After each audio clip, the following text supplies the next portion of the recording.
ప్రియమైన దేవుడి బిడ్డలారా, నా ఆధ్యాత్మిక కుటుంబ సభ్యులారా, దేవుడి యొక్క వాక్యము ఎంత పదునైనదంటే రెండంచుల ఖడ్గము కంటే పదునైనది. ఇటు బోధించే వారిని మారుస్తూ ఉంది, అటు వినేవారిని కూడా మారుస్తుంది. కానీ ఈ రెండంచుల ఖడ్గము కంటే పదునైన ఈ వాక్యాన్ని మనలో ఎంతోమంది ఫ్రీగా చెప్పడానికి ముందుకు వస్తున్నప్పటికీ కొంచెము దేవుడికి సమయాన్ని ఇచ్చి వినేవాళ్ళు తక్కువైపోయారు.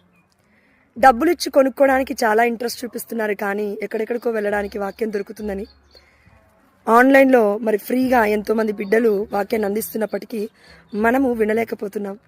దయచేసి ఎవరైనా ఫ్రీగా వాక్యాన్ని వినాలి అనుకుంటే దయచేసి my voice only for Jesus ఛానల్ని సబ్స్క్రైబ్ చేయండి.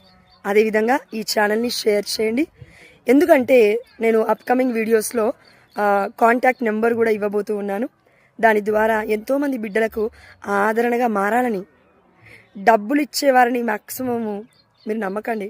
డబ్బులు కావాలి, డబ్బులు ఇస్తే ప్రార్థిస్తాను, డబ్బులు ఇస్తే వాక్యం చెప్తాను, డబ్బులు ఇస్తే నేను ఇంటికి వస్తాను, వాక్యం చెప్తాను, లేదా ఆశీర్వాదాన్ని ఇస్తాను అని అనేవాళ్ళని నమ్మకండి. దయచేసి వాక్యాన్ని వినడమే కాదు, ఆత్మవంచన చేసుకోకుండా విన్న వాళ్ళము ప్రవర్తించాలి అనే ఆలోచనతో మనమందరం ముందుకు కదలాలి. అదేవిధంగా నా కోసం, నా భర్త విద్యాసాగర్ కోసం మీరు ప్రార్థించండి.